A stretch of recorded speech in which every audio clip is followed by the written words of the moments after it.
রাতের জন্য পানি রেডি করতেছি।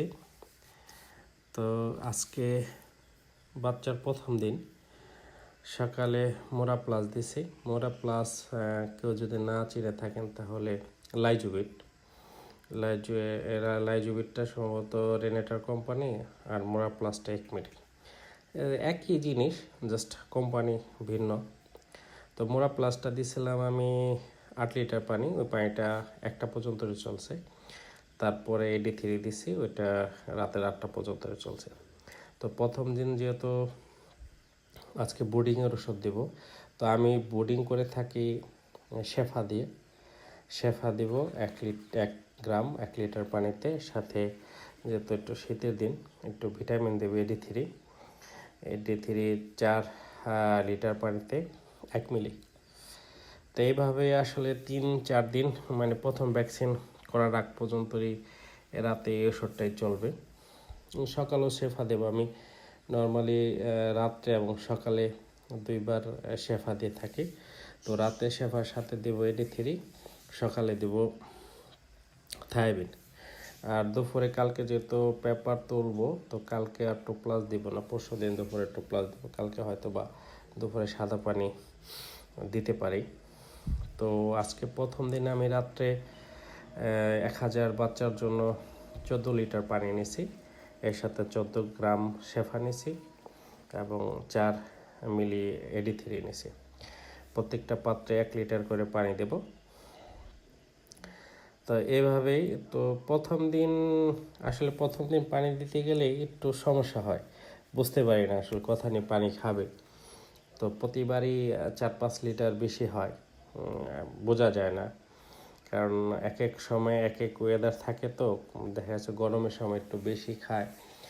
তো আমার মনে হয় না 14 লিটার পানি খাবে, 10 লিটার পানি খেতে পারে। তবে 4-5 লিটার পানি বেশি হওয়া ভালো, কারণ বাচ্চাকালে কোনোভাবেই পানি শর্ট ফেলা যাবে না। তো পেপার সকাল থেকেই পেপারে খাবার দিছি। পেপারটা মোটামুটি এখনও ভালো আছে, কিন্তু খাবার দেওয়া যাবে না। খাবার দিলে খাবার নষ্ট হয়ে যায় বৃষ্টির কারণে। তো পাত্রের মধ্যে খাবার দিয়ে দেব, আর কালকে সকালে পেপার তুলে ফেলবো। তো আমি পাত্র নিচ্ছি, এটা হলো ট্রে, স্টিলের ট্রে। আমি একটা বোর্ডারের জন্য 7টা করে ট্রে দেব, 2টা বোর্ডারের জন্য 14টা ট্রে। তো 14টা পানির পাত্র, 14টা খাবারের পাত্র। আজকে খাবার পরিমাণ একটু কম দিতেছি, কারণ ওরা প্রথম দিন পাত্র থেকে খাওয়ার অভ্যাস করতে একটু সময় নেয়। রাতে তেমন খাবার খায় না।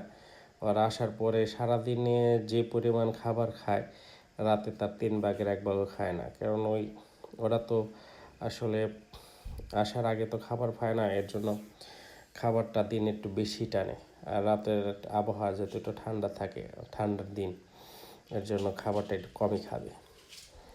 তো আমি এই 14টা পাত্র এখানে রেডি করব। রেডি করার পরে 2 পানির পাত্রের মাঝে একটা করে দিয়ে দেব।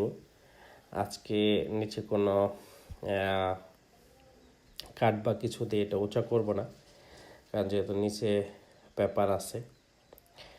তো আর বোর্ডারে আমি 6টা করে বাল্ব দিছি। একটা বাল্বে 100 ওয়াট, 600 ওয়াট চলতেছে।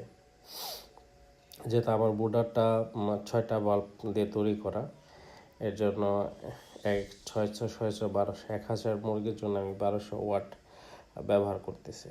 তো খাবারগুলো দিয়ে দিতেছি এই যে 2টা পাত্রের মাঝে। তাতে কি হবে, ওরা খাবারও পাবে, পানিও পাবে। মানে পানির জন্য ওর কোথাও যেতে হবে না, বা খাবারের জন্য যেতে হবে না।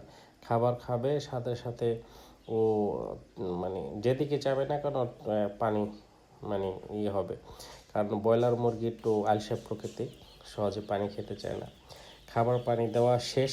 এই যে যেহেতু মাত্র পানি দিছি, এর জন্য একটু পানি খাওয়ার পরে ঠান্ডা ঠান্ডা লাগতেছে, একটু চেপে আছে, একটু পরে ঠিক হয়ে যাবে। মোটামুটি আমার আজকে কাজ কমপ্লিট।